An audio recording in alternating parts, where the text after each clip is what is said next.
Anh em chào mừng mọi người trở lại với channel của mình là Khanh. Và trên bàn mình đây như anh em đã thấy là một con Kitron Q10. Thì cái con này tương tự với lại cái con Kitron V10 mà mình đã làm video cách đây không lâu. Cái điểm khác biệt là cái con phím này nó sẽ là bằng nhôm thay vì là bằng nhựa như con kia, và là gasket mount. Thì cũng giống như cái con phím cũ á, thì khi mà anh em mua ở bên các đại lý bán lẻ ở Việt Nam á, thì nó sẽ không có cái lớp siêu ni lông ở ngoài. Rồi sau khi mà mở hộp ra, nó sẽ có một số cái giấy tờ liên quan. Nhưng mà anh em chỉ cần cái chú ý ở cái phần số 3 nè, là con phím á, bóc ra. Mình sẽ lấy con phím ra để dễ chỉ cho anh em. Cái bảng của mình có ở đây là cái bảng Bebon, mình lắp switch với lại keycap lên sẵn luôn rồi. Con phím nó sẽ được bọc trong cái lớp ni lông này nữa. Ở dưới nó là một số cái phụ kiện. Cái này là vít ba ke để vặn mấy ngóc PCB plate, rồi cái keycap puller, switch puller, với lại cái tua vít lục giác để mở cái ốc trên case, rồi dây cáp màu xanh, rồi một số cái phụ kiện như là gasket với lại là ốc dư, rồi hai cái feed.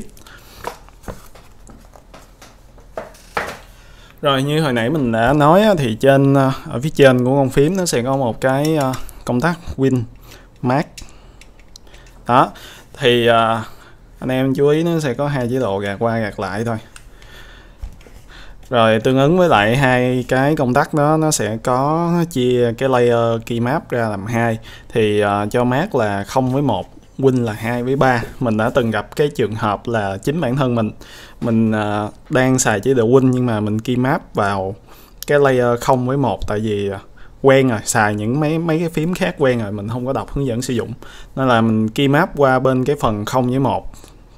Xong rồi mình nghĩ là cái con phím nó bị hư, nó không nhận key map. Nhưng mà tới hồi mình đọc hướng dẫn sử dụng lại á, thì nếu mà anh em để bên chế độ Win á, anh em phải key map vô cái layer 2 với 3. Anh em vào VIA á, truy cập vào VIA, nó là cái phần mềm key map. Ở đây họ cũng để sẵn cái link cho anh em nè. Anh em vào thì anh em sẽ thấy 4 cái layer key map. Thì anh em nhớ đọc cái lưu ý này để khỏi mắc cái sai lầm giống như mình. Ok, rồi mình sẽ bỏ mấy cái phụ kiện này qua một bên. Đối với cái con phím của chúng ta thì nó cũng khá là quen thuộc, trừ cái việc nó là bằng nhôm. Thì mình sẽ cân cho anh em coi. Hôm bữa mình cũng có cân rồi. Cái con này nó nặng là 2,4 kg. Đó, 2474, rất là nặng, đầm tay. Thí dụ như anh em để trên cái deskmat mà 3mm thì có thể là nó lún xuống hơi sâu, nên là mình nghĩ anh em nên mua thêm mấy cái feed. Thì nó sẽ có 4 cái feed bố trí ở 4 góc thôi, mình dán thêm một loạt mấy cái feed này nữa để nó tránh chày cái phần đáy. Cái màu xanh này ở ngoài á thì nó nhìn nó sẽ nhạt hơn. Ở trên video thì nó qua màu xanh dương rồi, ở ngoài màu nó sẽ sẫm hơn. Rồi mình sẽ tiến hành mình mở cái con phím này ra luôn. Cái phần sao tép mình sẽ chèn, cái phần sao test stock mình sẽ chèn vào trước hoặc là sau video. Cái bộ keycap mình đang lắp ở đây là bộ XMI ASCII ASCII.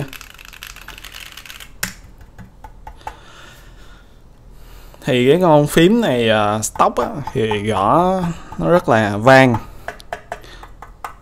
Đó, khi mà chưa mod thì anh em có thể gọi con này là key chuông. Nó vang y như cái chuông á. Bởi vì nhiều bộ phận của nó rất là rỗng. Như đây nè, anh em sờ vào sẽ nghe nó khá là bọng. Ví dụ nhôm đặt anh em rờ nó sẽ nghe, nó sẽ lì hơn, nó không nghe cái tiếng như thế này đâu. Đó, anh em gõ vô sẽ nghe thấy nó bọng. Còn cái phần đáy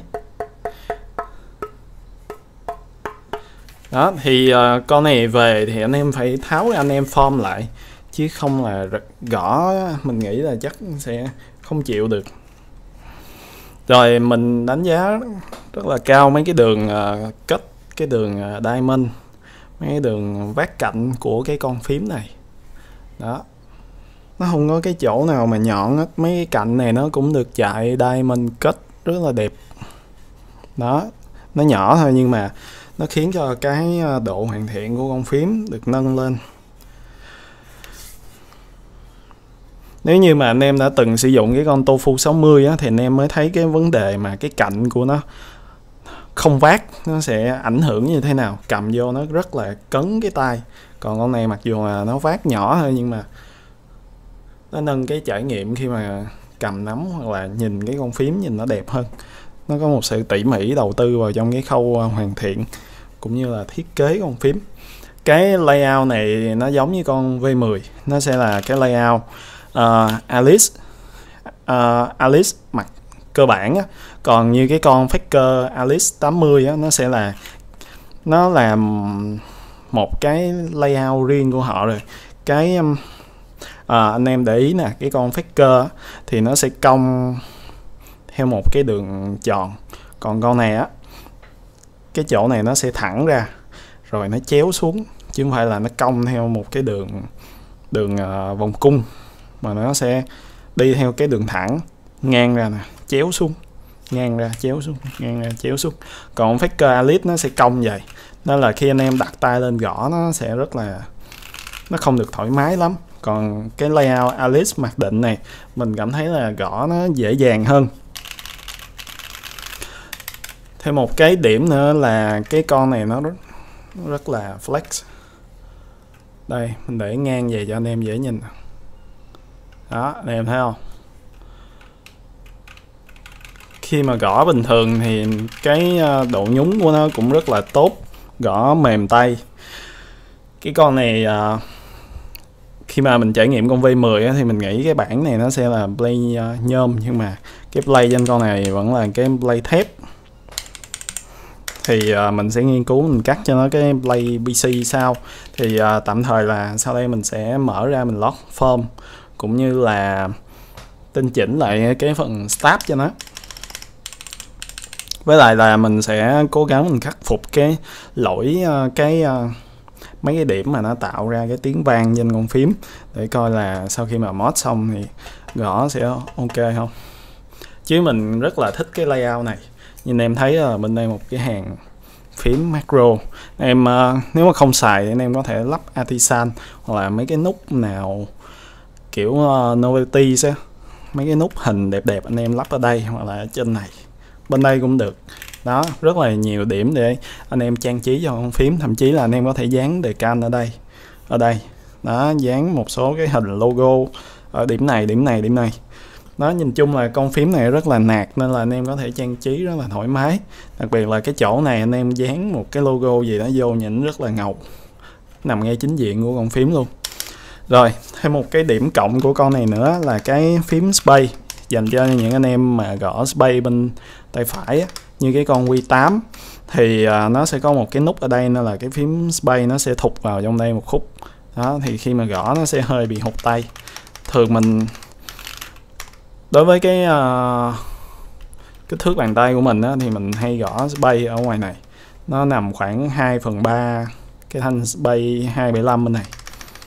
Đó, thì khi mà nó có một cái nút ở đây thì mình thường xuyên mình gõ vào trong cái nút này thay vì mình gõ vào cái space. Nên là cái layout Q10 này mình thấy là nó cải tiến hơn cái con Q8 và nó dễ gõ hơn. Còn những anh em xài space bên tay trái thì khá là thoải mái rồi. Cái con Q8 thì cũng giống như cái layout này, nó sẽ có 3 cái nút mod 125 ở đây. Nó rất thích hợp cho anh em làm quen với lại cái layout, với lại cái layout mà cong như thế này. Tại vì một số con phím họ sẽ xài hai cái mod 1.5 ở đây, chứ họ không có để cái nút ở giữa này đâu. Như cái con này nó vẫn xài 3 cái nút 125 bên tay trái thì nó phù hợp hơn. Còn bên đây thì ít xài, lượt đi cũng được. Còn chủ yếu là 3 cái nút bên đây là hay xài hơn, thì họ giữ lại như thế này mình nghĩ là rất hợp lý, nó khá là hợp lý và nó phù hợp với công việc của nhiều bạn hơn là cái layout kia. Rồi cái núm để bên đây nó cũng khá là tiện, dành cho anh em nếu mà anh em map nút lên xuống hoặc là mấy cái lệnh zoom in zoom out ở trong mấy cái phần mềm thiết kế á, thì anh em để bên này rồi anh em thiết kế nó cũng rất là hay. Anh em bấm chuột bên này rồi vặn chỉnh bên đây. Mình nghĩ cái con phím này nó khá là hoàn thiện dành cho nhiều đối tượng người dùng, gọi là tính đa dụng của nó cao hơn mấy cái layer Alice khác. Đó là cái con này là một cái con phím mình sẽ giữ lại để sử dụng.